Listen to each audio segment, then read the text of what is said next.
یہ نعرہ ہی بس نہیں سب کچھ، عمل بھی کر کے دکھاؤ اگر حسینی ہو، عمل بھی کر کے دکھاؤ اگر حسینی ہو۔ حضرات محترم مراد کافی دیر سے جس عظیم شخصیت کا انتظار کر رہے تھے، یعنی آج کے اس ذکر شہداء کربلا کی آخری کڑی، خصوصی خطیب پورے ہندوستان میں جن کے خطاب کو بڑی سنجیدگی کے ساتھ سنا جاتا ہے، یہ براب کی مشترکہ خوش نصیبی ہے کہ آج ہمارے شہر کانپور میں حضرت کی آمد ہوئی اور پورا دن خطاب ہی خطاب رہا ہے۔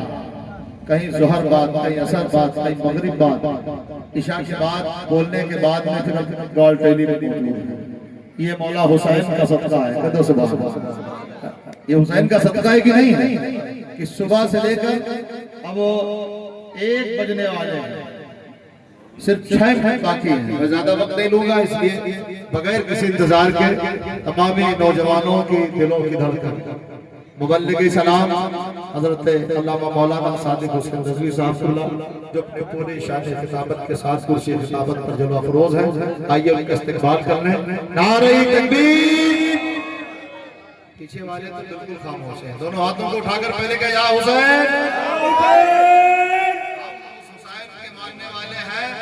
سوال یہ نہیں کہ نیزے پہ سر گیا کیسے، سوال یہ نہیں کہ نیزے پہ سر گیا کیسے، سوال یہ ہے کہ قرآن پڑھ گیا کیسے، سوال یہ ہے ارشاد قادری صاحب کی بیگم قربہ بابو قربہ کی پوری ٹیم الحمدللہ آ چکی ہے، ہمارے مہتاب بھائی اور تمام لوگ یہاں پر موجود ہیں۔ مجھے لگ رہا ہے کہ بابو قربہ بیگم قربہ اگر ہاتھ اٹھائے جائے تو ہو سکتا ہے انہی کا پرسن یہاں پر زیادہ ہے۔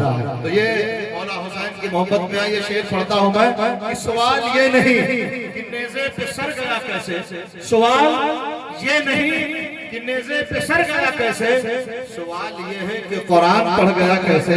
وہ حرملا جسے بہادر سمجھ رہا تھا یزید، وہ حرملا جسے بہادر سمجھ رہا تھا یزید، 6 مہینے کے اصغر سے ڈر گیا کیسے، 6 مہینے کے اصغر سے ڈر گیا کیسے۔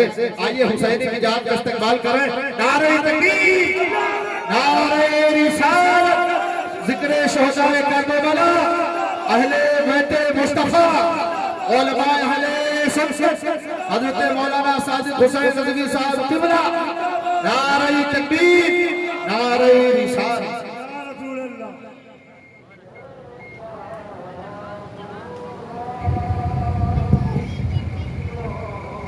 السلام علیکم ورحمۃ اللہ وبرکاتہ۔ وعلیکم السلام۔ الحمدللہ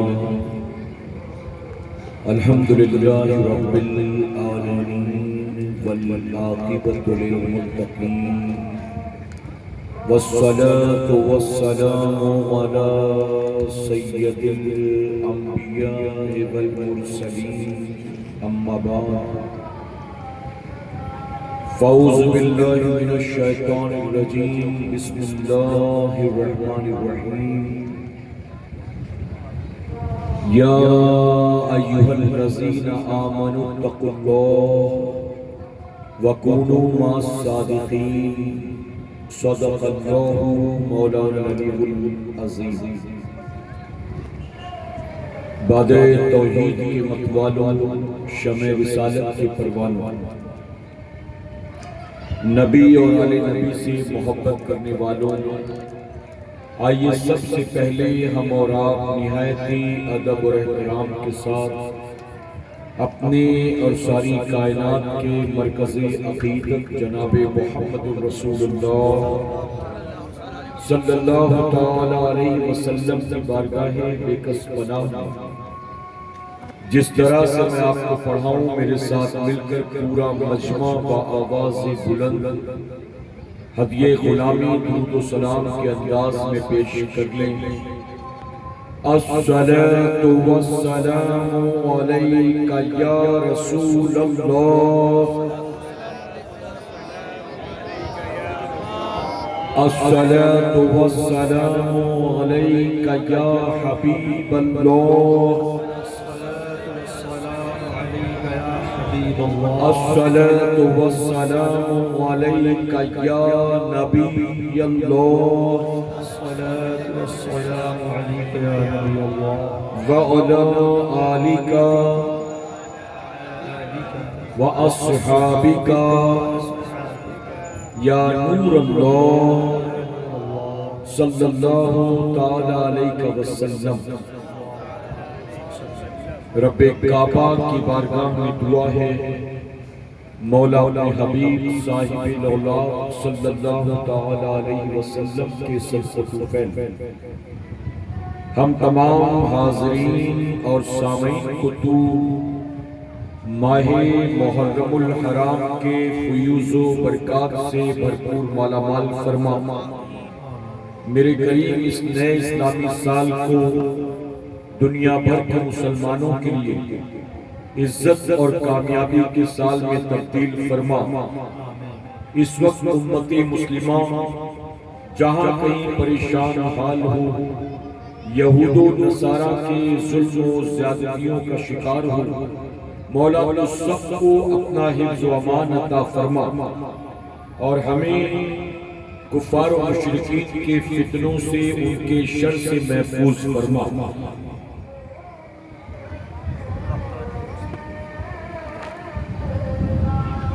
شاہ اسد حسین، بادشاہ اسد حسین، شاہ اسد حسین، بادشاہ اسد حسین، دین اسد حسین، دین پناہ اسد حسین، سرداد نداد دست در دست یزید، حقا کے بنا لا الہ اسد حسین۔ جو دہکتی ریت کے بستر پر سویا وہ حسین، جو دہکتی ریت کے بستر پر سویا وہ حسین، جس نے اپنے خون سے دنیا کو دھویا وہ حسین، جو جوان بیٹے کی میت پہ نہ رویا وہ حسین، اپنا سب کچھ کھو کے پھر بھی کچھ نہ کھویا وہ حسین، مرتبہ اسلام کا جس نے دوبالا کر دیا، مرتبہ اسلام کا جس نے دوبالا کر دیا، خون نے جس کے دو عالم میں اجالا کر دیا۔ اور بہت خوب کہا جناب جوش ملیح آبادی نے، انسان کو بیدار تو ہو لینے دو، انسان کو بیدار تو ہو لینے دو، ہر قوم پکارے گی ہمارے حسین۔ میرے پیارے آقا علیہ السلام تسلیم کی ترجمانوں، اس وقت ہم اور آپ ذکر شہداء کربلا کی بابرکت محفل میں موجود ہیں۔ اللہ رب العزت کی بارگاہ میں دعا ہے کہ میرا کریم آج کی شب کربلا والوں کے نام پر اس محفل پاک کے سجانے والوں کا سجانا اور ہمارا اور آپ کا یہاں آنا قبول فرمائے۔ یہ موقع زندگی میں بار بار آیا نہیں کرتے۔ میرے پیارے آقا علیہ السلام کی پیروانوں، ہم اور آپ اہل بیت اطہار کی غلامی کا ثبوت دینے کے لیے شہداء کربلا کی بارگاہ میں خراج عقیدت پیش کرنے کے لیے رات کے 1 بجے کھلے آسمان کے نیچے آ کر بیٹھے ہیں۔ اللہ رب العزت کا یقیناً ہم پر بے پناہ کرم اور احسان کہ اس نے ہمیں اس محفل پاک میں آنے کی توفیق عطا فرمائی۔ میرے پیارے آقا کے پیروانوں، میں علماء کی موجودگی میں ذمہ داری کے ساتھ یہ بات کہنا چاہوں گا کہ یہ وہ بابرکت محفل ہے کہ جس محفل میں 2 4 5 گھنٹے بیٹھنا نہیں، اگر ایک لمحہ بیٹھنا بھی اللہ قبول کر لے تو قیامت میں وہی ایک لمحہ آپ کے اور میرے لیے جنت کی ضمانت بن جائے گا۔ تو یہ موقع زندگی میں بار بار آیا نہیں کرتے۔ جب بھی ایسی محفلیں سجا کریں، آپ ایسی محفلوں میں ضرور شرکت کی کوشش کیا کریں انشاءاللہ۔ میرے پیارے آقا علیہ السلام تسلیم کے پیروانوں، آپ سب کی توجہ چاہوں گا۔ آپ مجھ سے پیش کر مختصر وقت میں چند باتیں ہی صحیح، لیکن آپ نے جنگ کربلا کے اصلاحی پہلو کو سماعت کیا۔ میں چند تاریخی پہلو آپ کے سامنے بیان کرنے کی کوشش کروں گا، اس کے لیے جسم کے ساتھ آپ کا ذہن بھی یہاں پر موجود ہونا چاہیے، اور پھر آخر میں آپ کے سامنے پیغام کربلا پیش کروں گا۔ میرے پیارے آقا کے پیغمبروں، کبھی آپ نے غور کیا ہے کربلا کی جنگ اسلام کی پہلی اور آخری جنگ نہیں، بلکہ جنگ کربلا سے پہلے اسلام میں بہت ساری جنگیں پائی جاتی ہیں۔ آپ اسلام کی پہلی جنگ بدر کو دیکھ لیں۔ جنگ بدر میں مسلمانوں کی پوزیشن کیا تھی اور دشمنان اسلام کی پوزیشن کیا تھی۔ جنگ بدر کے بعد آپ جنگ احد کو دیکھ لیں، جس میں حضور اکرم صلی اللہ علیہ وسلم کے چہیتے چچا جناب امیر حمزہ رضی اللہ عنہ کو شہید کیا گیا، آپ کے سینے مبارک کو چاک کیا گیا، آپ کے کلیجے کو منہ میں رکھ کر چبایا گیا۔ آپ بتائیے کتنی دردناک شہادت تھی امیر حمزہ رضی اللہ عنہ کی، جنہیں خود میرے آقا نے سید الشہداء فرمایا ہے، جن کی لاش مبارک کو دیکھ کر میرے آقا کی آنکھیں بھر آئیں، اور میرے آقا اپنے چچا سے اتنی محبت کرتے تھے کہ آپ ہر ہفتے پابندی کے ساتھ میدان احد میں اپنے چچا کی قبر پر حاضری دیا کرتے تھے۔ جنگ احد کے بعد خیبر و خندق بھی موجود ہے، غزوہ تبوک بھی موجود ہے۔ جنگ بدر سے ایک مسلسل سلسلہ شروع ہوا جنگوں، اور جتنی بھی جنگیں ہوئی ساری جنگیں جبرن مسلمانوں پر تھوپی گئی۔ مسلمان دشمنان اسلام سے جنگ لڑنے کے لیے نہیں نکلا، نہ بدر میں، نہ احد میں، نہ خیبر و خندق میں۔ مسلمان اگر نکلا تھا تو صرف اپنی دفاع کے لیے نکلا، اپنی جان کی حفاظت کے لیے، دشمنان اسلام سے اسلام کی حفاظت کے لیے، مدینہ منورہ کی حفاظت کے لیے، عورتوں بچوں بوڑھوں کی حفاظت کے لیے۔ میرے پیارے آقا کے پیغمبروں، اسلام نے کسی جنگ کا آغاز نہیں کیا، بلکہ ہم پر جنگ جبر مسلط کی گئی، اور مسلمان جس جنگ سے بھی نکلا ہے میدان میں، وہ صرف اپنی دفاع اور بقا کے لیے میدان جنگ میں نکلا۔ لیکن آپ بتائیں کسی جنگ کو، تاریخ میں ہوئی یہ تمام جنگیں، کسی جنگ کو 1450 سال گزرنے کے بعد آج منایا نہیں جاتا۔ جب اس جنگ کی تاریخ آتی ہے تو اس کو یاد کر لیتے ہیں، شہداء کی بارگاہ میں اِصالِ ثواب کر لیتے ہیں، لیکن صدیوں سے جیسے جنگ کربلا کو ہر سال اہتمام کے ساتھ منایا جا رہا ہے اور اہتمام کے ساتھ اس کو سیلیبریٹ کیا جا رہا ہے، آپ بتائیے اس سے پہلے یا اس کے بعد بھی جنگوں کو اتنا اہتمام کے ساتھ آخر منایا کیوں نہیں جاتا؟ جانتے اس کی وجہ کیا ہے؟ ٹیکنیکل ریزن ہے۔ ٹیکنیکل ریزن یہ ہے کہ جنگ کربلا سے پہلے جتنی بھی جنگیں ہوئی، وہاں حق اور باطل بالکل واضح تھے۔ لوگوں کے سامنے یہ بات بالکل اوپن تھی کہ حق کہاں ہے اور باطل کہاں ہے، اللہ اور اس کے رسول کہاں ہے اور دشمنان اسلام کہاں ایک اللہ کی وحدانیت کا اقرار کرنے والے اور کہاں 365 باطل معبودوں کی پوجا کرنے والے۔ حق اور باطل کا فرق بالکل واضح تھا، لیکن ان تمام جنگوں میں جنگ کربلا تاریخ اسلامی کی وہ پہلی جنگ ہے جس میں حق اور باطل کو سمجھنا بڑا مشکل ہے۔ ایک طرف 72 نفوس قدسیہ اور ایک طرف 22,000 کا لشکر جنگا۔ یہ 72 جو تھے ان کا تعلق بھی صحابہ اکرام سے تھا، اور یہ جو 22,000 تھے ان کا تعلق بھی صحابہ اکرام سے تھا، بلکہ جس کی وجہ سے جنگ کربلا لڑی گئی وہ یزید پلید خود صحابی رسول کا بیٹا تھا، اور کتنے صحابہ کے بیٹے یزید کی حمایت میں میدان کربلا میں آئے تھے۔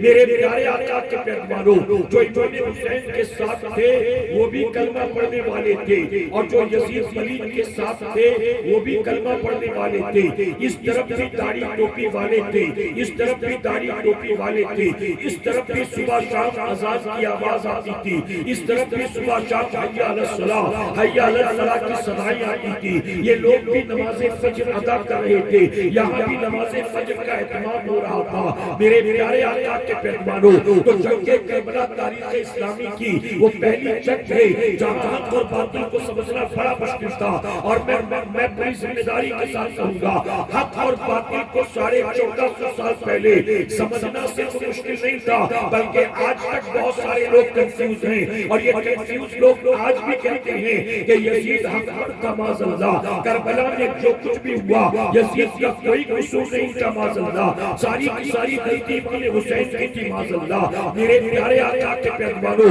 یہ کنفیوژن جو 60 یا 61 عیسوی میں کریٹ ہوا تھا، یہ کنفیوژن آج بھی ہے۔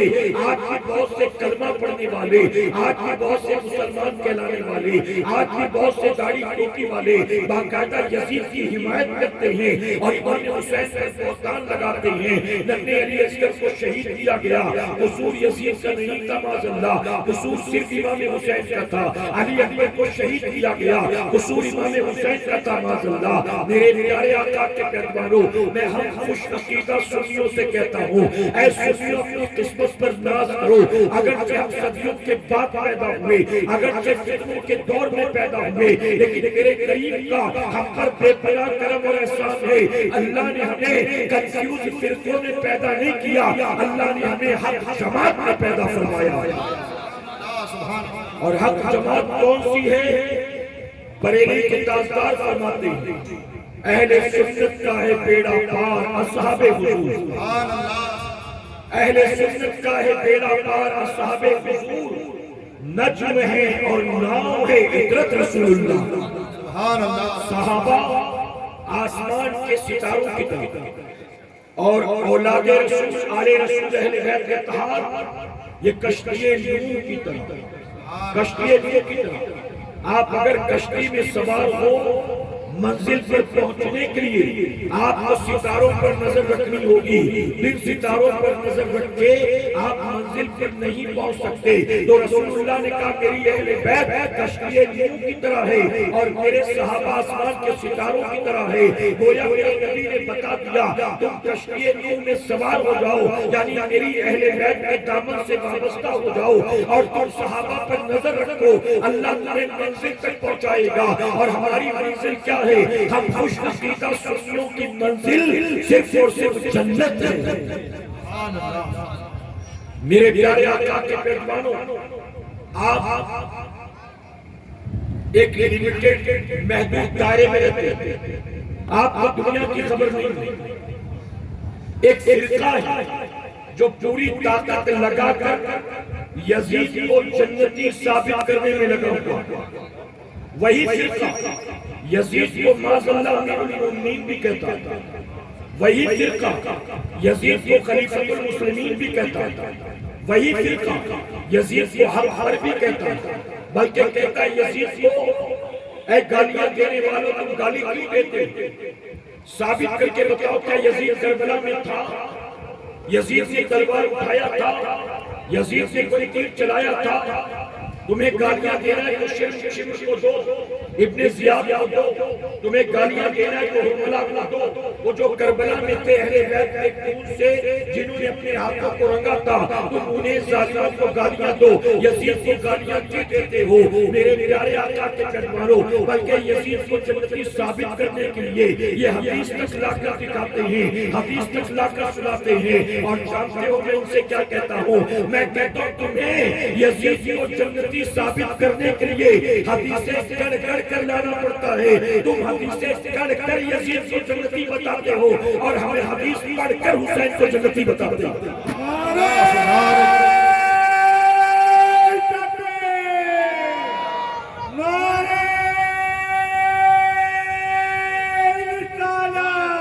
رسول اللہ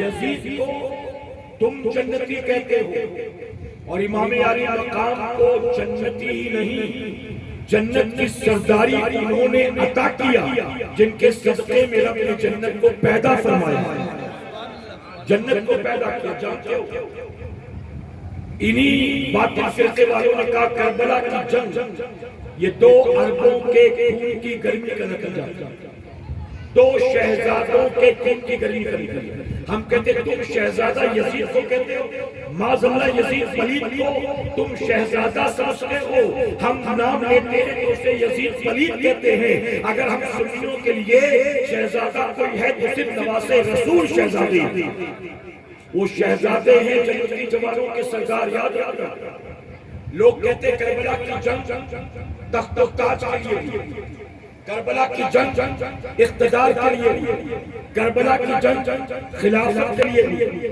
ہم کہتے ہیں یقیناً تم جو کہتے ہو بات صحیح ہے، بالکل صحیح ہے، لیکن تمہارا یہ کہنا یزید کے پوائنٹ آف ویو سے، یزید کے پوائنٹ آف ویو سے یہ لڑائی خلافت کی تھی، تخت و تاج کی تھی، اقتدار کی تھی، حکومت کی تھی۔ یزید نے اگر جنگ کیا تو جنگ کا اصل مقصد خلافت حاصل کرنا تھا، حکومت اور تخت و تاج حاصل کرنا تھا۔ لیکن امام حسین اگر کربلا میں آئے، میرا امام خلافت کے لیے نہیں آیا تھا، اقتدار کے لیے نہیں آیا تھا، حکومت کے لیے نہیں آیا تھا، طاقت کے لیے نہیں آیا تھا۔ امام حسین کے لیے دنیا کی سرداری اور تخت و تاج کوئی معنی ہی نہیں رکھتا۔ میرے امام تو وہ ہیں جن کو مدینے کے تاجدار نے دنیا میں بیٹھے بیٹھے جنت کی سرداری عطا فرمائی۔ سبحان اللہ۔ اب بتائیے کسی جنت کی سرداری مل جائے اس کے لیے دنیا کا تخت و تاج کوئی معنی رکھتا ہے؟ جی میں ایک مثال دوں، بینک میں ایک ہے چپراسی اور ایک ہے مینیجر۔ آپ بتائیے چپراسی مینیجر بننے کی تمنا ضرور کرے، لیکن مینیجر کبھی پیون بننے کی خواہش کرے گا؟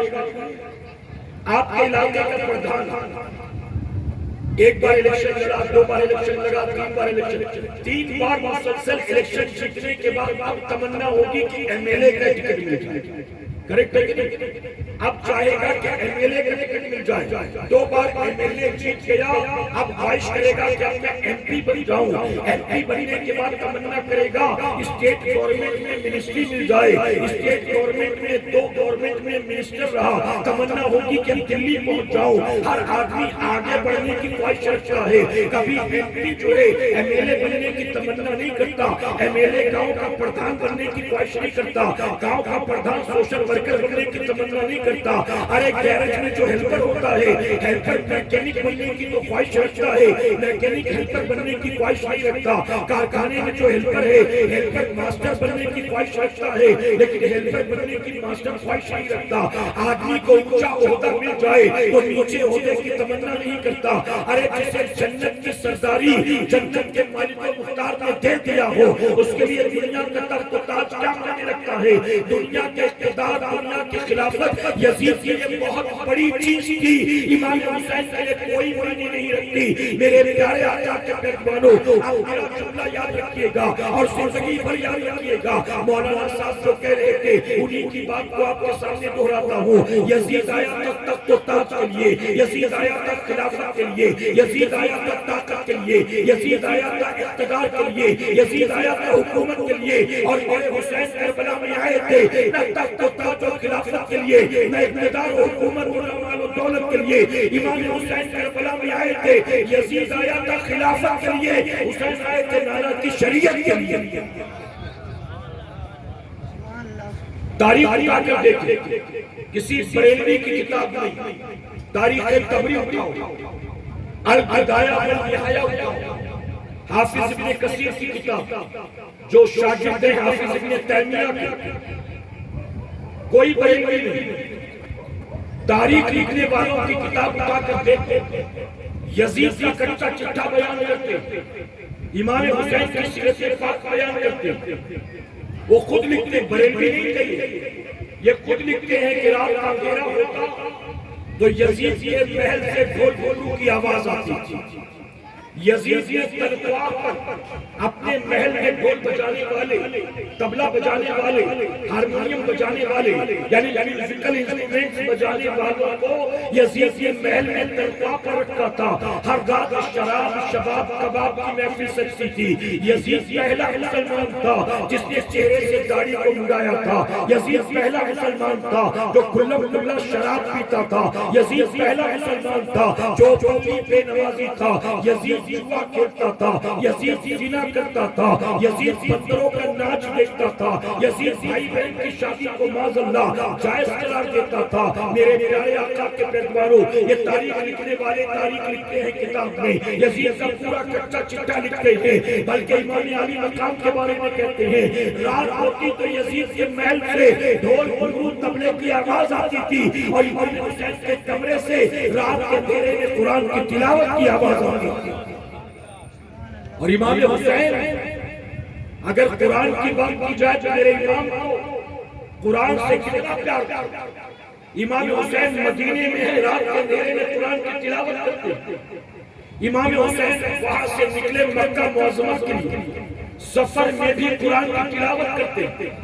مکہ معظمہ آ گئے یزید کے فتنوں سے بچنے کے لیے. مدینے مکے پہنچ کر بھی امام حسین قرآن کی تلاوت کرتے ہیں. کوفہ والوں کے خط آئے، امام حسین چلے کوفہ کے لیے، راستے میں قرآن کی تلاوت کرتے ہیں. حضرت خور کے لشکر سے گھیرا کربلا میں لے کر آ گئے. کربلا میں آ کر بھی امام حسین قرآن کی تلاوت کرتے ہیں. رات کا اندھیرا چھاتا تو امام قرآن کی تلاوت میں لگ جاتے. یہاں تک کہ روزانہ قرآن کی تلاوت کرتے رہے.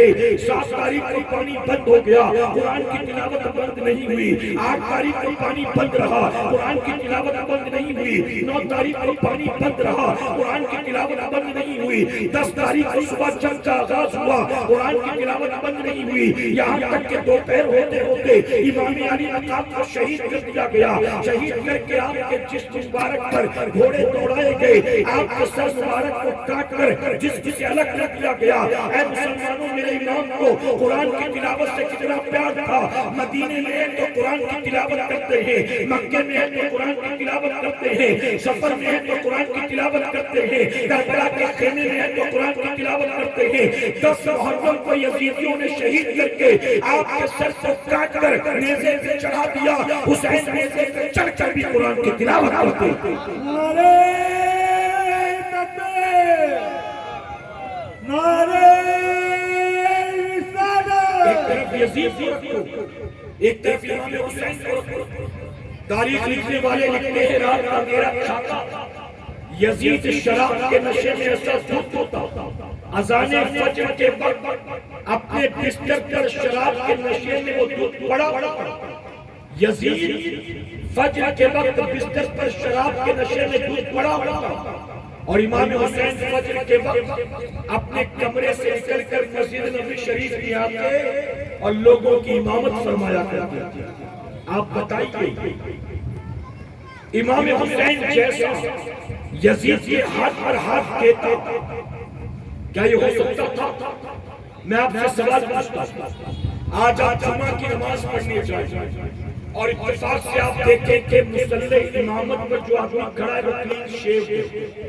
آپ نماز پڑھو گے اس کے پیچھے آپ کہو گے مجھے کیا 2 رکعت سے مطلب ہے، یہ جانے اس کا کام جانے، چلو میں پڑھ کے نکلتا ہوں. کرو گے پڑھو گے.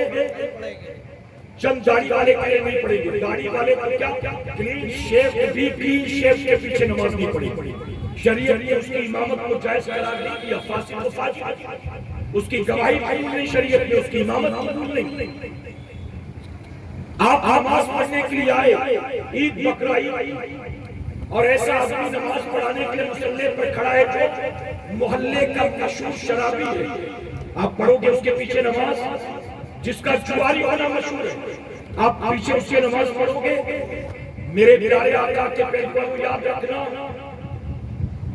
پہلا داڑھی مونڈا، پہلا شرابی، پہلا زانی اور جواری، پہلا بے نمازی خلافت امامت کے دعوے کر رہا تھا. امام حسین کے اوپر ضروری تھا آپ اس کا مقابلہ معاملہ کرتے. اگر امام حسین نے اس یزید کے ہاتھ پر ہاتھ دے دیا ہوتا یہ سوچ کر کے جانے دو اگر میں اس کے ہاتھ پر ہاتھ نہیں دوں گا فتنہ فساد ہوگا, اگر میں ہاتھ نہیں دوں گا خامخواہ میں جنگ ہوگی, اگر میں ہاتھ نہیں دوں گا ہو سکتا ہے میرے بچوں کو شہید کر دیا جائے, اگر میں ہاتھ نہیں دوں گا ہو سکتا ہے مجھے قتل کر دیا جائے. جانے دو مصلحت سے کام لیتے ہیں, اللہ دیکھ رہا ہے, اللہ معاف کرنے والا ہے, چلو ہاتھ پر ہاتھ دے دیتے ہیں, اللہ تبارک و تعالیٰ معاف فرمائے گا.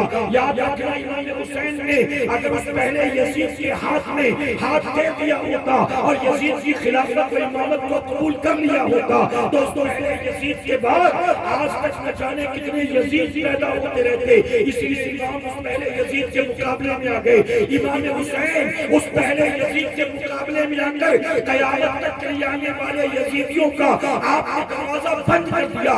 اگر امام حسین نے پہلے یزید کے ہاتھ پر بیعت کر لی ہوتی آج نہ جانے کتنے یزید پیدا ہوتے. اس لیے شاعر نے بہت کہا حسین کرنا شہید ہوتے, حسین کرنا شہید ہوتے تو آج گھر گھر یزید ہوتے, آج گھر گھر یزید ہوتے. اگر امام حسین نے بیعت کر لی ہوتی ہماری مسجد کا امام داڑھی منڈا ہوتا, شرابی ہوتا, جواری اور زانی ہوتا. اگر کوئی مقتدی کہتا کہ آپ امام ہو, آپ داڑھی نہیں رکھتے, آپ امام ہو, آپ شراب پیتے ہو, ایسا کرنا چاہیے کیا؟ تو جا کے وہ امام مقتدی کے گال پر تھپڑ مارتا اور کہتا تو آیا ہے مجھے دین سکھایا. کیا تو امام حسین سے زیادہ دین جانتا ہے؟ امام حسین سے زیادہ اپنے آپ کو پرہیزگار سمجھتا ہے؟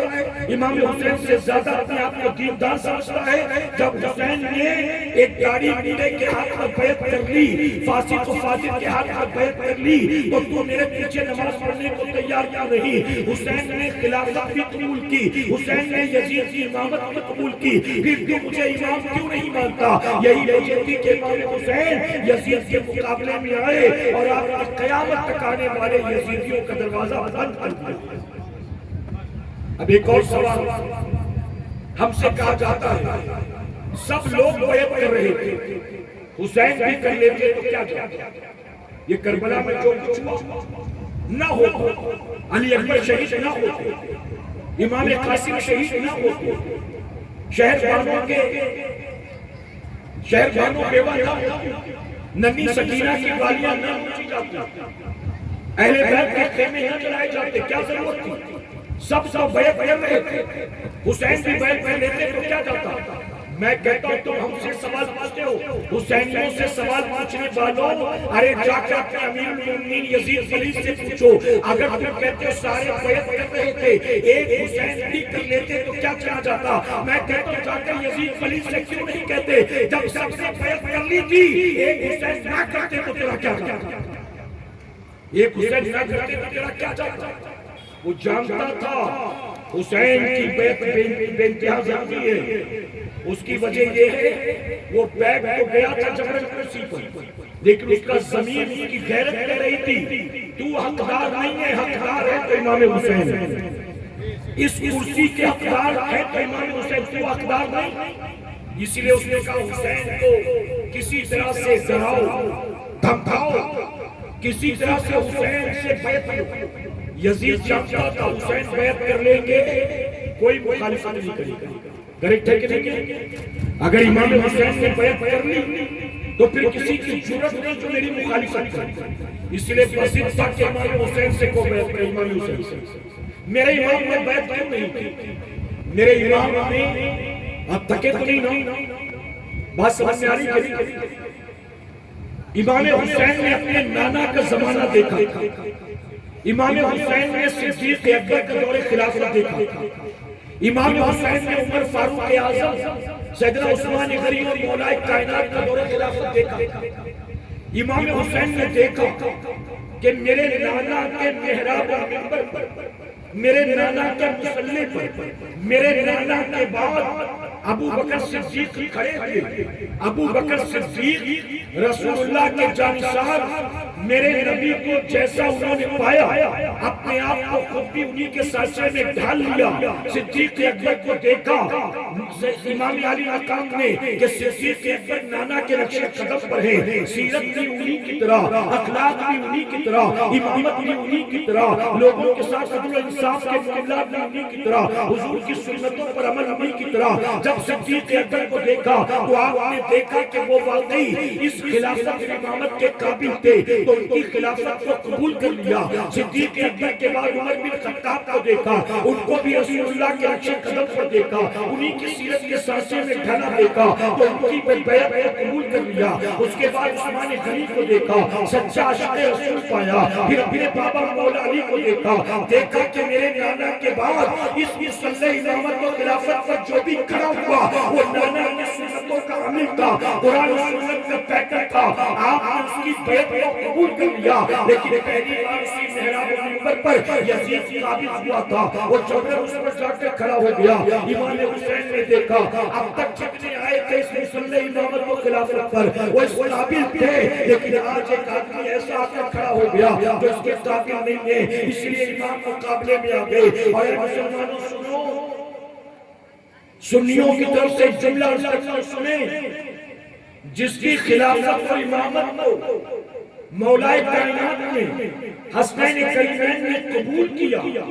قیامت تک سنی ان سب کی خلافت و امامت کو قبول کرتا, اور جن کی خلافت و امامت کو امام حسین نے قبول نہیں کیا, اس کی مخالفت سے اس کے مقابلے میں آئے, قیامت تک کبھی سنی اسے امیر المومنین نہیں کہہ سکتا. وہی کہے گا جو یزیدی ہوگا, وہی کہے گا جو اہل بیت کا دشمن ہوگا. میرے پیارے آقا کے پیروانوں, امام علی مقام اس لیے مقابلے میں. اب یہاں ایک اگزام کا دنیاوی اگزام توجہ ہے نا.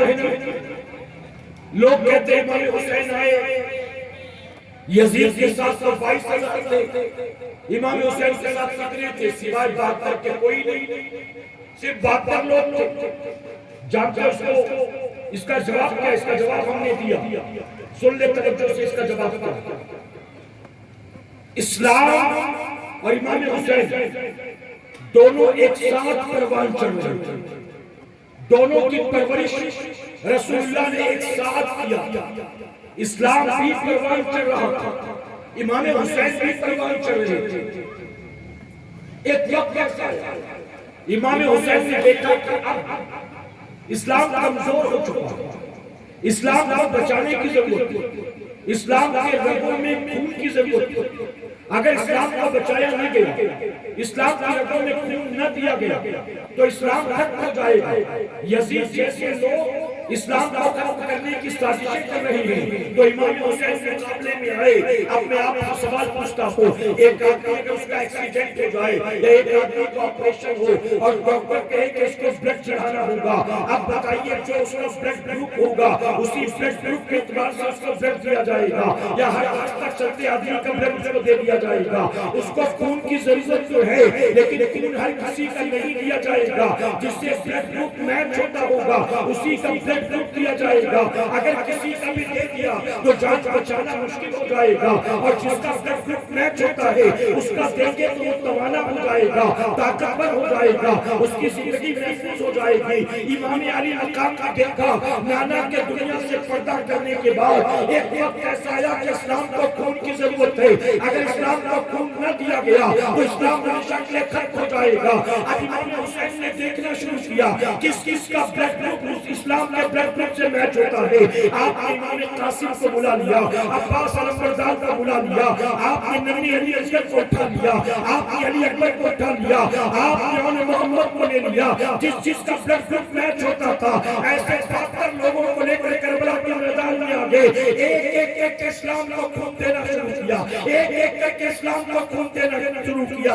خون دیتے دیتے آپ نے دیکھا کہ سب تو ختم ہونے آ گئے, لیکن خون کی اور ضرورت ہے. آپ آپ نے ننھا علی اصغر بھی پیش کر دیا. ننھے علی اصغر کی شہادت کے بعد بھی امام نے دیکھا ابھی اور خون چاہیے, ابھی نہ دیا گیا تو اسلام ختم ہو جائے گا. امام نے اپنا سر سبزے میں رکھ دیا, میری گردن کو کاٹ لو, میری رگوں سے خون کا آخری قطرہ نچوڑ لو, اسلام کی رگوں میں خون ڈال دو. حسین خود کو مٹنا گوارا کر سکتا ہے, نانا کا دین مٹ جائے حسین گوارا نہیں کر سکتا. امام حسین کربلا کے میدان میں انہی 72 لوگوں کو لے کر آئے تھے جن کا بلڈ گروپ اسلام کے بلڈ گروپ سے میچ ہوتا تھا, اور کربلا میں امام حسین نے ہر ایک کا خون دے دے کر قیامت تک کے اسلام کو بچا لیا. اسی لیے کسی کہنے والے نے بہت خوب کہا, اسلام تیری نبض نہ ڈوبے گی عشر تک, اسلام تیری نبض نہ ڈوبے گی عشر تک. تیری رگوں میں خون شہ کربلا کا ہے, تیری رگوں میں خون شہ کربلا کا ہے. نعرہ تکبیر, نعرہ رسالت. اسی لیے امام حسین ہر ایک کو لے کر نہیں آئے, بلکہ انہی کو لے کر آئے تھے جو کام کے لوگ تھے, جو کام کے لوگ تھے. میرے پیارے آقا کے پہلوان یزید کی حمایت میں جتنے آئے تھے, شمر ہو, ابن زیاد ہو, ابن سعد ہو, جتنے بھی, یہ سب کے سب آئے تھے کسی نہ کسی لالچ. بتائیے کہ نہیں, وہاں کی گورنری ملے گی, وہاں کی حکومت ملے گی, تجھے دولت ملے گی, تجھے عہدہ ملے گا. آخرت کے لیے کوئی نہیں آیا تھا, دین کے لیے کوئی نہیں آیا تھا, لیکن امام حسین کے ساتھ جتنے لوگ تھے کوئی ایک بھی دنیا کی لالچ میں نہیں آیا, کوئی ایک بھی کسی عہدے اور دولت کی لالچ میں نہیں آیا تھا. سب کے سب آئے تھے اللہ کے حبیب کے دین کی حفاظت میں. کربلا کی جنگ آسان لفظوں میں سنیں, کربلا کی جنگ یہ طبیعت اور شریعت کی جنگ. یزید کربلا میں طبیعت کو ریپریزنٹ کر رہا تھا, اور امام حسین کربلا میں شریعت کو ریپریزنٹ کر رہے تھے. امام حسین شریعت کے ریپریزنٹیٹیو تھے, نمائندے تھے, اور یزید طبیعت کا نمائندہ تھا, طبیعت کا ریپریزنٹیٹیو تھا. ایک طرف نفس و ذات کے لیے جنگ تھی, ایک طرف اللہ رسول کی رضا کے لیے جنگ تھی, ایک طرف شریعت کا مذاق اڑانے والے, شریعت کے پیٹ کے پیچھے اٹھا کر پھینکنے والے, شریعت کی طبیعت کے مطابق فیر بدل کرنے والے, اور ایک طرف شریعت کی حفاظت کے لیے اپنا سب کچھ قربان کرنے والے, اپنی جان تک داؤں پر لگانے والے. میرے پیارے آقا کے پیروانوں, یہ جو جنگ ہے شریعت اور طبیعت کی جنگ, یہ جنگ آج بھی چلی آ رہی ہے, یہ جنگ ختم نہیں ہوئی, آج بھی چلی آ رہی ہے. اب بس دیکھنا ہے کہ ہم شریعت والوں کے ساتھ ہیں کہ طبیعت والوں کے ساتھ. طبیعت والوں کا نمائندہ یزید ہے, اور شریعت والوں کی نمائندگی امام حسین کرتے ہیں. جتنے مسلمان موجود ہیں, ہر مسلمان گریبان میں جھانک کر دیکھتے, رات کا اندھیرا ہوتا تو یزید کے کمرے سے ڈول ڈھول اور طبلے کی آواز آتی تھی. آج حسینی کہلانے والے اپنے گھروں میں ناچنے گانے والوں کو تو نہیں رکھا تھا, لیکن اپنے موبائل میں ناچ گانا ڈاؤن لوڈ کر رکھا. جو کچھ یزید کر رہا تھا رات کے اندھیرے میں نچنے گویوں کو بلا کر, آج وہی حسینی کہلانے والے اپنے موبائل کے ذریعے کر رہے ہیں. ہم بھی تو رات کو موبائل پہ لگے ہوئے کیا چل رہا ہے, ناچ گانا چل رہا ہے, ڈھول ڈھول طبلے کی آواز آ رہی ہے. میرے پیارے آقا کے پہلوانوں سنو, میرے نبی نے 1450 سال پہلے فرمایا, ایک گھر جس سے ناچ گانے کی آواز آتی ہے, اس گھر کے آس پاس موجود 40 گھروں سے اللہ کی رحمت کو اٹھا لیا جاتا ہے. ایک گھر, اس کے آگے کے 40 گھر, اس کے پیچھے کے 40 گھر, اس کے دائیں بازو کے 40 گھر, اس کے بائیں طرف کے 40 گھر. ایک گھر, اگر ایک گھر میں ناچ گانا ہو تو آپ اندازہ لگائیں کہ ایک گھر کا ناچ گانا 160 گھروں کی نحوست کا سبب بنتا ہے. ایک گھر میں ناچ گانا ہو, چاروں طرف 40 گھروں سے رحمت اٹھا لی جاتی ہے. اور آج ایک گھر میں ناچ گانا نہیں ہو رہا, اب تو مسلمان کا گھر گھر سینما گھر بنا ہوا. میں ممبئی میں رہتا ہوں, رات کے 2, 3, 4 بجے تقریر کر کے اجتماع کر کے لوٹ اپنی ہی بلڈنگ کے لفٹ سے جا رہا ہوں, جس فلور سے گزرو وہ بلڈنگ جس میں 100% مسلمان رہتے ہیں، جس فلور سے گزرو کسی نہ کسی کے گھر سے ناچ گانے کی آواز۔ میں نمازی، میرے بیوی بچے نمازی، میرے گھر کا ماحول نمازیوں والا، پردے والا، قرآن کی تلاوت والا، اس کے باوجود میں پریشان۔ میری پریشانی کی وجہ کیا ہے؟ ایک بلڈنگ جس میں 35 گھر ہیں، اس 35 گھر میں ایک گھر میں ناچ گانا ہوتا ہے۔ آقا فرماتے ہیں 160 گھروں سے برکت اٹھائی جاتی ہے۔ اگر بلڈنگ میں 70 گھر ہیں اور ایک گھر میں ڈول ڈولو کی آواز آئے تو کتنا بھی سجدہ کر لے، تیرے گھر کی نوسط کے لیے تیرا پڑوسی جو ہے وہ کافی۔ اور مسلمان کی تو شادی بھی بنا ڈی جے کے نہیں ہوتی۔ برا مت مانیے گا، غم حسین میں ہم جو کچھ بھی کر رہے ہیں، امام علی مقام اور اہل بیت کے نام پر جو کچھ بھی کر رہے ہیں، میں کل سے کانٹا میں گلیوں سے گزرا، یہاں سے ایسا زور زور سے ڈی جے بج رہا ہے، ڈول، طبلے، ہارمونیم، ڈمرو اور پتہ نہیں کیا کیا میوزیکل انسٹرومنٹ ایسا زور زور سے لوگ بجا رہے ہیں کہ سمجھ میں نہیں آتا غم حسین ہے کہ کسی کی شادی ہو رہی ہے۔ یہ امام حسین کا غم ہے کہ لڑکے تھرک رہے ہیں، یہ امام حسین کا غم ہے کہ کمر مٹکائی جا رہی ہے ڈھول طبلے کی تھاپ تھاپ، یہ امام حسین کا غم ہے۔ کربلا میں ننھی علی اصغر پیاسے، ننھی سکینہ پیاسی، یزیدیوں نے تمام لوگوں کو شہید کرنے کے بعد خیمہ تک لوٹ لیا، خیمہ تک جلا دیا۔ وہ اہل بیت کی مقدس شہزادیاں جن کے سر سے بالوں کو بن دوپٹے کے کبھی چاند سورج نے بھی نہیں دیکھا تھا، دنیا کے لالچی کتے اہل بیت کی بچیوں کے سروں سے چادریں تک کھینچنے پر آمادہ ہو گئے، ننھی سکینہ کی بالیاں بھی کھینچ لی۔ آپ ذرا سوچو اگر میرے بچے نے شرارت کی اور کسی بچے کے ساتھ جھگڑا کیا، اس بچے کا باپ آ کر میرے بیٹے کو مار دے، میں جانتا ہوں میری اولاد بہت بدماش ہے، اس کے باوجود میں یہ برداشت نہیں کر سکتا کہ میرے بیٹے پر کوئی اور ہاتھ اٹھائے، میں اسے لڑنے پر آمادہ ہو جاؤں گا۔ میں کہوں گا اگر جھگڑا تھا تو مجھے آ کے بتاتے، میرے بچے نے شکایت کی تھی مجھے آ کے بتاتے، تم نے ہاتھ کیسے اٹھایا؟ اور کبھی کبھی بچوں کے معمولی جھگڑے پولیس اسٹیشن تک پہنچ جاتے ہیں۔ آپ بتائیے میرا بچہ بدماش ہے، مجھے پتا ہے، پھر بھی غیر ہاتھ اٹھائے میں برداشت نہیں کر سکتا۔ ننھی سکینہ کی بالیاں جب یزیدیوں نے نوچا ہوگا، کیا مصطفیٰ پیارے کا کلیجہ منہ کو نہیں آیا ہوگا؟ آپ سوچیں جسے کتنے ناز و نعم سے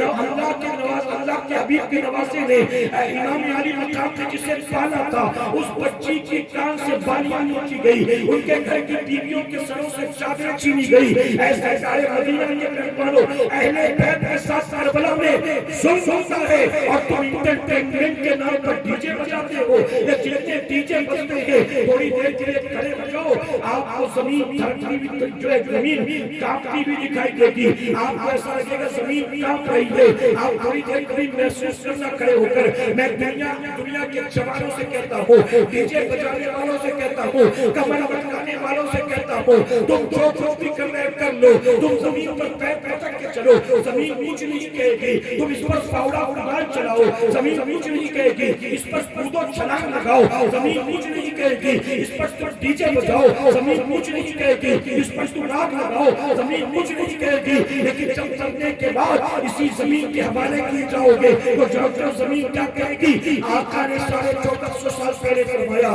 رسول اللہ فرماتے ہیں جب بے نمازی کو مرنے کے بعد قبر میں دفن کیا جاتا ہے تو زمین اس سے کہتی ہے اے انسان، کل تک جتنے لوگ میرے اوپر چلا کرتے تھے میں سب سے زیادہ تجھ سے نفرت کیا کرتی تھی، آج لوگوں نے مجھے میرے حوالے کیا ہے، دیکھ میں تیرے ساتھ کیا کرتی ہوں۔ اس کے بعد نبی فرماتے ہیں وہ زمین جو ہے دونوں طرف سے آپس میں ملنا شروع کرتی ہے، دونوں طرف سے زمین جو ہے قبر کی آپس میں ملنا شروع کرتی ہے، پھر آقا نے فرمایا ایسے ملتی ہے، ایسے ملتی ہے، ایسے ملتی ہے کہ دونوں طرف کی پسلیاں کڑکڑا کر ٹوٹتی ہیں، ایک دوسرے کے اندر پیوست ہو جاتی ہیں۔ اے مسلمانوں ذرا سوچو، غم حسین کے نام پر تم نے جو یہ تماشا کر رکھا ہے، تم جو یہ ناچ گانے کر رہے ہو، کل قیامت کے دن تمہیں یہ کام نہیں آئے گا، تمہیں یہ فائدہ نہیں پہنچائے گا۔ اگر امام حسین سے محبت ہے، امام حسین کے نام پر رسم و رواج پر عمل مت کرو، امام حسین کی سیرت کو اپناؤ، امام حسین کے اخلاق کو اپناؤ، امام حسین کے کردار کو اپناؤ۔ میرا امام تو 22,000 تلواروں کے سائے میں آخری سجدہ بھی نہ چھوڑے، یقین تھا۔ جنہوں نے میرے بیٹوں کو نہیں چھوڑا، جنہوں نے نبی علی اصغر کو نہیں چھوڑا، جنہوں نے محمد کو نہیں چھوڑا، یہ مجھے چھوڑیں گے؟ امام جانتے تھے دشمنی ان سے نہیں تھی جن کو قتل کیا، اصل دشمنی تو مجھ سے ہے۔ امام جانتے تھے میں سجدہ کروں گا، یہ میرے خون کے پیاسے مجھے سجدے سے سر اٹھانے نہیں دیں گے۔ یقین تھا یہ سجدہ میری زندگی کا آخری سجدہ ہوگا، پھر بھی بتاؤ حسین نے سجدہ چھوڑا۔ اے مسلمانوں، امام حسین جب یقین تھا کہ یہ ظالم مجھے جلد کر کے رہیں گے، یہ آخری سجدہ میرا، اس سجدے کو آخری سجدہ بنا دیں گے اور سجدے میں میری گردن کو کاٹ دیں گے۔ امام نے اس وقت بھی سجدہ نہیں چھوڑا۔ امام حسین تپتے صحرا میں آسمان سے سورج آگ اگلتا ہو، 3 دن کے بھوکے پیاسے ہو اور 22,000 تلواروں کے سائے میں حسین سجدہ نہیں چھوڑتے، وہ تلواروں کے سائے میں نماز پڑھتے اور 4 یاروں کے چکر میں نماز چھوڑ دیتے ہو۔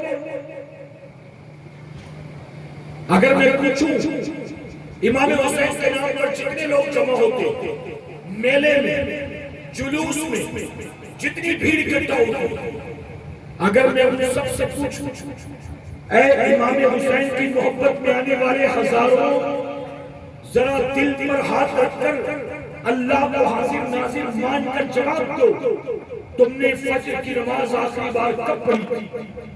ماہ رمضان کے بعد کبھی پڑھی؟ 10 محرم کو جو اہل بیت کے نام پر اتنا پروگرام کرتے ہیں، وہ اس دن بھی فجر کی نماز نہیں پڑھتے، اس دن بھی ظہر اثر مغرب عشاء نہیں پڑھتے، سب کچھ کرنے کو تیار ہے سوائے اللہ کا سجدہ کرنے۔ غلط تو نہیں کہہ رہا ہوں، سب کچھ کرنے کو تیار ہے سوائے اللہ کا سجدہ کرنے۔ اور امام حسین نے آخری وقت میں سجدہ کیا۔ جانتا حسینی کون ہوتا؟ میں ایک مثال دوں، بس 10 منٹ میں بات اپنی سمیٹ ہوگا، اجازت ہے آپ کی؟ تھک گیا؟ نہیں تھکے؟ آخری بات 10 منٹ کے اندر بات سمیٹ ہوگا۔ حسینی کون ہوتا؟ پیسے والا ہوگا تو حسینی ہوگا؟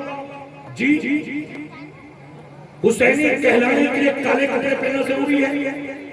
حسینی کہلانے کے لیے محفل میں چندہ دینا ضروری ہے؟ حسینی کہلانے کے لیے اپنی طرف سے نیاز کا انتظام کرنا ضروری ہے؟ حسینی کہلانے کے لیے شربت بنوانا بہت ضروری ہے، دیگے بنوانا بہت ضروری ہے، کھچڑا ملیدہ پکوانا بہت ضروری ہے۔ اگر تم نے یہ سب نہیں کیا تو کائے کا حسینی؟ ایسا ہے؟ حسینی کون ہوتا ہے؟ سنو حسینی کون؟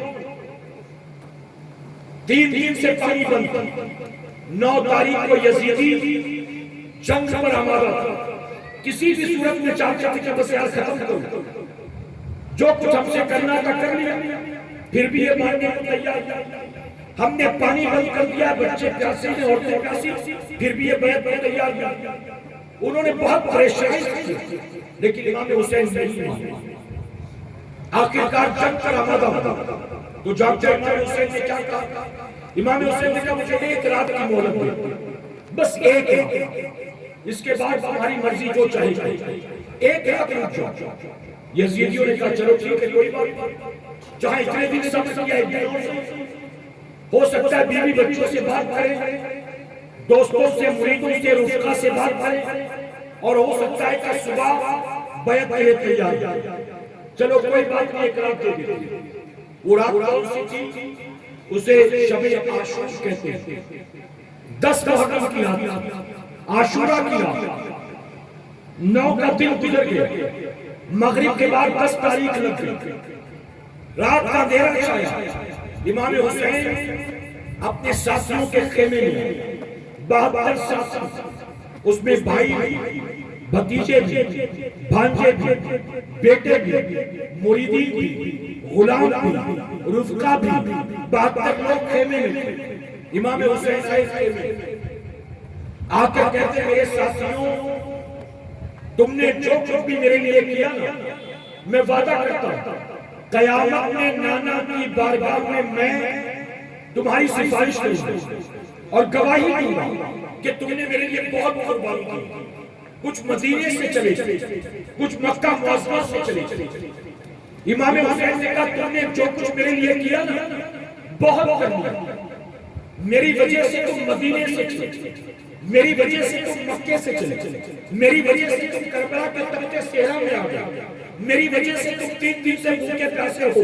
تم نے جو کچھ بھی میرے لیے کیا میں تم سب سے راضی ہوں اور میں وعدہ کرتا ہوں کہ قیامت میں اپنے نانا کی بارگاہ میں تمہاری سفارش کروں گا اور میں نانا کے ہاتھوں سے تم سب کو حوض کوثر پلواؤں گا. نانا کی شفاعت تمہیں دلاؤں گا, نانا شفاعت کریں گے اور میں تم سب کو جنت میں لے کر جاؤں گا. امام حسین نے کہا تم سب نے جو کچھ کیا میں تم سے راضی ہوں, لیکن اب میں تم سے ایک ہی چیز چاہتا ہوں اور وہ یہ ہے یزید کی دشمنی تم سے نہیں ہے, یزید دشمن میرا ہے, یزید میری بیعت پر آمادہ ہے.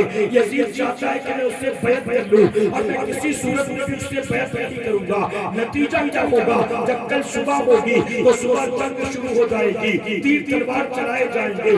یزیدی میرے خون کے پیاسے ہیں, یزید میری بیعت کا جو ہے بیعت کا تقاضا کر رہا ہے. اگر تم میرے ساتھ رہو گے میری وجہ سے تم کو بھی قتل کر دیا جائے گا, میری وجہ سے تم بھی مارے جاؤ گے. اب میں چاہتا ہوں کہ تم سب واپس چلے جاؤ تاکہ تمہیں قتل نہ کیا جائے, تمہاری زندگی محفوظ رہے. امام حسین نے سب کے سامنے اعلان کر دیا اے لوگوں تم چلے جاؤ, میں تم سب سے راضی ہوں, میں قیامت میں نانا کی بارگاہ میں گواہی دوں گا, اب تم چلے جاؤ. امام نے اعلان کر دیا لیکن خیمے میں چاروں طرف سناٹا تھا, ایک بھی آدمی اپنی جگہ سے دست سے مست نہیں ہوا. امام حسین کہتے ہیں میں نے کہا نا میں تم سب سے راضی ہوں, تم چاہتے کیوں نہیں ہو؟ اگر نہیں جاؤ گے تو میری وجہ سے تم سب کو قتل کر دیا جائے گا. لوگ خاموش تھے. امام کہتے تمہیں اپنی زندگی پیاری نہیں ہے اور تمہیں اپنے ماں باپ پیارے نہیں ہیں, تمہیں اپنے بیوی بچے پیارے نہیں ہیں, تمہیں اپنا گھر بار پیارا نہیں ہے. آپ تم چاہتے کیوں نہیں ہو؟ اب بھی کوئی اپنی جگہ سے نہیں ملا. امام حسین نے کہا میں جانتا ہوں اس وقت خیمے میں چراغ جل رہا ہے, چراغ کی روشنی سے میرا چہرہ تمہاری آنکھوں کے سامنے ہے اور میرے چہرے کی وجہ سے تم نے ہمت نہیں ہو رہی ہے کہ تم نکل کر خیمے سے چلے جاؤ.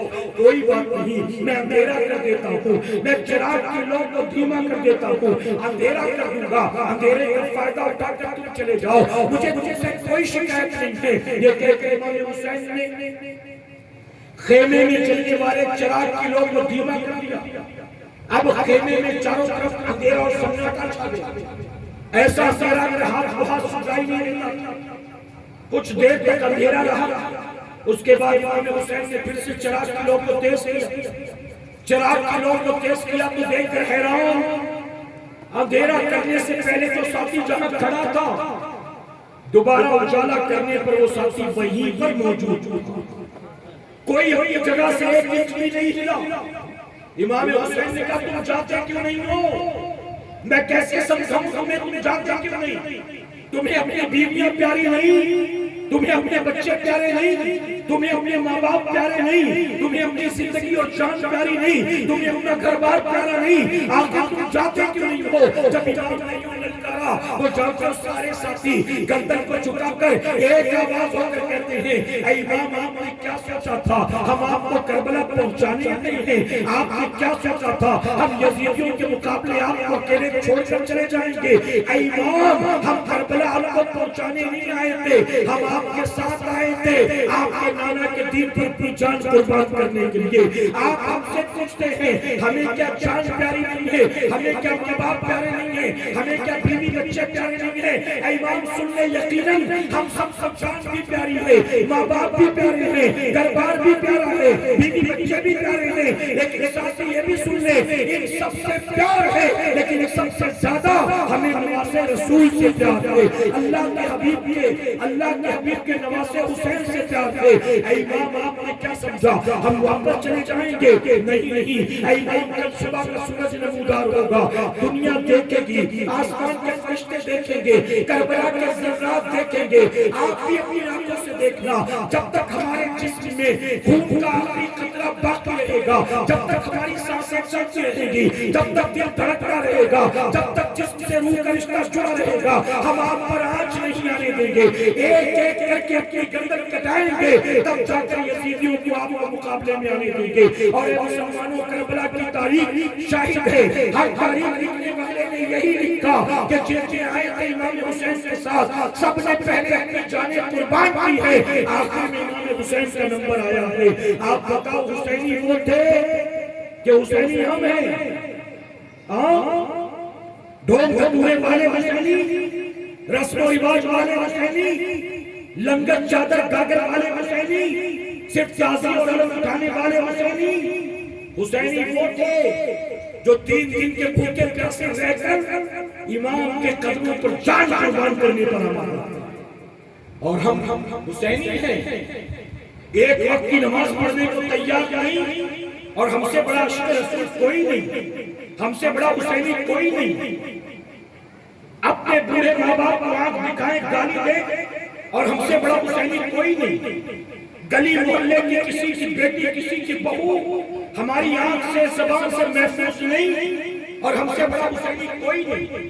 رات بھر پبجی کھیلے، حسینیت میں کوئی کمی نہ آئی، رات بھر ویڈیو دیکھے یوٹیوب پر ہیروئنوں کی ننگی ننگی تصویریں، فلمیں، ڈرامے، اور حسینیت میں کوئی کمی نہیں آئے۔ کیا سوچا ہے تم نے صرف یہ رسم و رواج پر عمل کرنے سے حسینی بن جاتے ہو؟ اے سرکار مدینہ کے پیٹ والوں، بہت معذرت کے ساتھ ساتھ بات کہوں گا، قیامت میں تم سے اللہ ایک رسم و رواج کا حساب نہیں لے گا، قیامت میں تم سے اللہ سب سے پہلے نماز کا حساب لے گا۔ اور نماز، امام حسین شہید ہوئے کس حالت میں شہید ہوئے؟ جی پتہ ہے نا آپ کو؟ جب پتہ ہے تو سمجھتے کیوں نہیں؟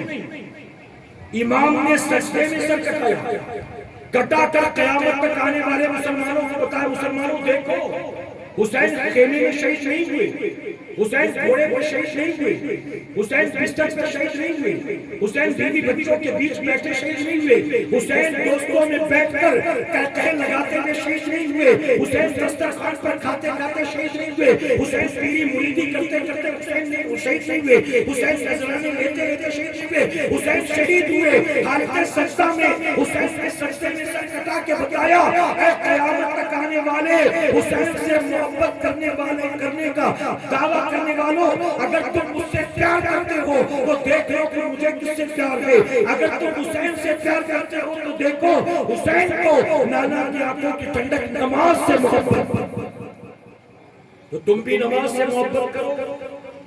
پورا سال گزر جائے نماز ایک وقت کی نہیں، سوائے جمعہ کے 2 رکعت کے، سوائے ماہ رمضان کی چند نمازوں کے، سوائے عید بقرعید اور نماز جنازہ کے، اور ہم سے بڑا حسینی کوئی نہیں۔ میرے پیارے آقا کے پیروان امام علی مقام سے محبت ہے۔ اب آخری بات کہوں گا، اگر حسین سے پیار ہے تو حسینیت کو زندہ کرو، یزید سے نفرت ہے تو یزیدیت کا خاتمہ کرو، اپنی زندگیوں سے یزیدیت کو نکالو، اپنے اخلاق سے یزیدیت کو نکالو، اپنے کردار سے یزیدیت کو نکالو، اپنی سیرت صورت سے یزیدیت کو نکالو، اپنے اٹھنے بیٹھنے چلنے پھرنے حرکات و سکنات سے یزیدیت کو نکالو۔ اگر امام حسین سے پیار ہے تو یزید امام حسین کا دشمن تھا، یزید کے نقش قدم پر نہ چلو، پیار ہے حسین سے اپنی زندگی کو امام حسین کی سیرت کے سانچے میں ڈھال لو۔ نعرہ تکبیر، نعرہ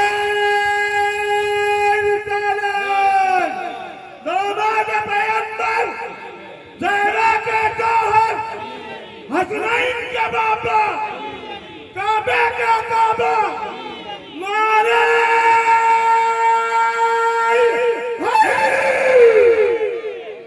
میرے پیارے آقا کے پیغمبر، میں نے جتنی باتیں کہی آپ کی سمجھ میں آئی کہ نہیں؟ اب میں بات کنکلوڈ کروں۔ مجھے کہا گیا خواتین کے بارے میں بھی ایک آدھ بات بتا دوں، آپ کی اجازت ہے؟ مجھے نہیں پتا تھا کہ خواتین بھی موجود ہیں، ورنہ درمیان میں بات ہو جاتی۔ اب ایک بات آپ کے لیے آخری اور اس کے بعد ایک بات ان کے لیے آخری، اجازت ہے آپ کی؟ توجہ سے سنیں۔ یزید نشہ کرنے کے لیے کون سی چیز استعمال کرتا تھا؟ نہیں پتا۔ ابھی مجھ سے پہلے بھی مولانا صاحب نے کہا، میں نے بھی کہا، شراب پیتا تھا۔ کیا پیتا تھا؟ نشہ کرنے کے لیے کون سی چیز استعمال کرتا تھا؟ صبح چاہے تو شراب، دوپہر میں دل ہو تو شراب، رات کو محفل سجے تو شراب، سوائے شراب کے اس کے پاس کوئی دوسرا الٹرنیٹ تھا؟ لیکن آج حسینیوں کے پاس شراب کے علاوہ کئی چیزیں ہیں۔ آج ہم حسینی کہلانے والے نشہ کرنے کے لیے صرف شراب نہیں پیتے۔ معذرت کے ساتھ کہوں گا، میری قوم کے کئی جوان جس منہ سے امام حسین کے نام کا شربت پیتے ہیں اسی منہ سے چرس چلم گانجا بھی پیتے ہیں۔ جس منہ سے محرم میں یا حسین کے نعرے لگاتے ہیں اسی منہ سے چرس چلم گانجے کے دم بھی مارتے ہیں۔ غلط تو نہیں کہہ رہا ہوں؟ محرم میں شربت پیو اور 11 مہینے شراب پیو، چرس پیو، ایم ڈی لو، کوریکس لو، وائٹنر لو، براؤن شوگر لو، بٹر لو، سولوشن لو اور پتہ نہیں کیا کیا۔ اگر یزید ہوتا نا آج یزید تو امام حسین سے کہتا مسکرا کر کے حسین میں صرف شراب پیتا تھا، تم سے دیکھا نہ گیا، اور یہ تمہارے نام کے نعرے لگانے والے کیا کیا کھاتی رہی، ذرا ان کی بھی تو خبر لے لو۔ آپ بتاؤ امام حسین شرابی مقابلے میں آیا، حسین نے شرابی کو برداشت نہیں کیا، کیا کسی ایم ڈی کوریکس والے کو برداشت کریں گے؟ جرسی گجری افیمچی کو برداشت کریں گے؟ تو سمجھتا ہے کہ میں سال بھر چرس چرس گانجے کے دم ماروں اور محرم میں کھچڑا ملیدہ شربت کر لوں، میرے سارے گناہوں کا یہ کفارہ بچائے گا؟ تیرے 11 مہینوں کے گناہوں کا یہ کفارہ بننے والا نہیں ہے۔ اگر امام حسین سے پیار ہے، اپنے منہ سے امام حسین کے نام کا صدقہ کھاتے ہو تو اس منہ سے حرام چیزوں کو کبھی مت لگانا کہ انشاءاللہ۔ میرے پیارے آقا کے پیغمبر، یہ میرا عنوان نہیں، کبھی پھر ملاقات ہوئی صرف نشے پر بیان کروں گا انشاءاللہ، تب آپ سنیے گا، لیکن صرف ایک روایت بتا دوں، سن لیجئے۔ جناب بشر حافظ بہت بڑے تاریخ میں بہت بڑے بزرگ گزرے، بشر حافظ کے شاگرد ہزار تھے، ایک قریبی شاگرد پتہ چلا کہ سکرات میں موت کا وقت قریب ہے، مرنے والا حالت خراب ہے، آپ فوراً آئے اس کی عیادت کی۔ جب جناب بشر حافظ آئے، سرحانے آ کر بیٹھے، مرنے والے کے سرحانے بیٹھ کر کیا کرنا چاہیے؟ آپ نے سورہ یاسین شریف پڑھنا شروع کیا تاکہ سکرات کی کیفیت میں آسانی ہو، روح نکلنے میں مدد ہو جائے۔ آپ نے یاسین شریف پڑھنا شروع کیا۔ جانتے ہو آپ کا شاگرد کیا کہتا ہے؟ کہتا ہے بند کرو اس کو پڑھنا، میں اس سے بیزار ہو چکا ہوں، بند کرو میں اس سے بیزار ہو چکا ہوں۔ یہ جملہ جانتے ہیں، جملہ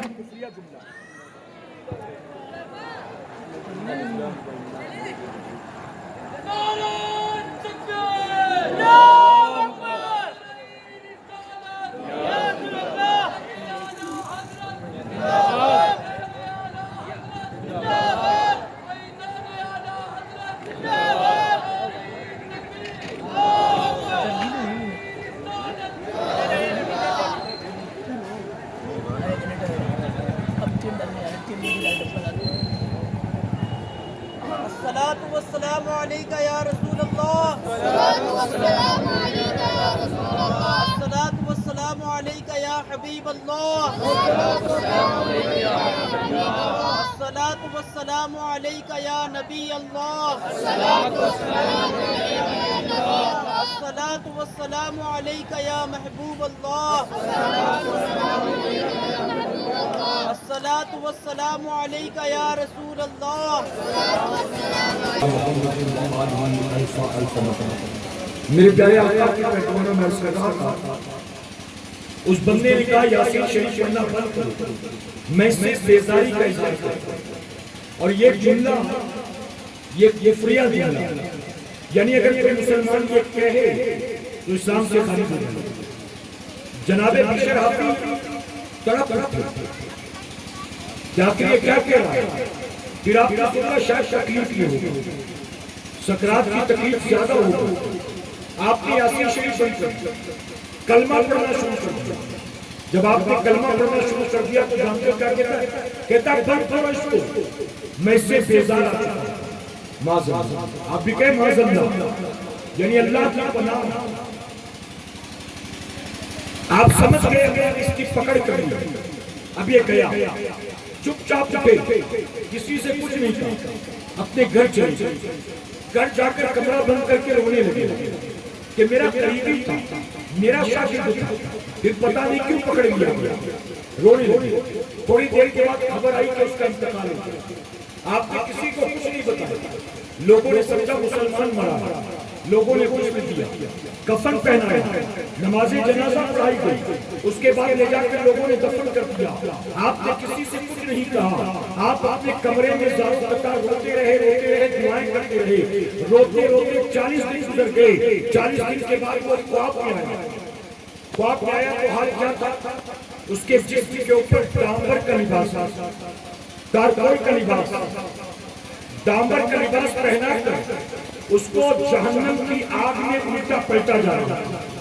جیسے مرغی کو آگ میں بھونتے ہیں نا، ایسے ہی ڈامبر اس کے جسم کے اوپر لپیٹ کر اس کو آگ میں الٹا پلٹا جا رہا ہے۔ آپ نے اس سے کہا اگر خواب میں آ ہی گیا ہے تو اب یہ بھی بتا دیں کہ آخر تیری پکڑ کیوں، تیرا ایمان پر خاتمہ کیوں نہیں ہوا؟ اب سنیں میری قوم کے جوان وہ کیا کہتے ہیں۔ وہ بندہ کہتا ہے دراصل بات یہ ہے مجھے ایک بیماری ہو گئی، جس بیماری سے میں تنگ آ گیا، میں نے بہت علاج کیا لیکن کوئی فائدہ نہیں، دعا تعویذ کیا، حکیمی علاج کیا، بیت کے پاس گیا، سب کچھ کر لیا، آرام نہ ہوا۔ پھر مجھے کسی نے کہا کہ تو اگر اس بیماری سے نجات چاہتا ہے نا، سال میں ایک بار ایک پیالہ شراب پی لیا، سال میں ایک بار ایک پیالہ شراب پی لے، تیری بیماری دور ہو جائے گی۔ وہ کہتا ہے پچھلے کچھ سالوں سے اپنی بیماری سے شفا کے لیے میں سال میں ایک بار ایک پیالہ شراب پیتا تھا، اور اسی ایک پیالے شراب کی وجہ سے اللہ نے مجھے پکڑ لیا اور میرا خاتمہ ایمان پر نہیں ہوا۔ اے مسلمانوں ذرا سوچو، جناب بشر حافظ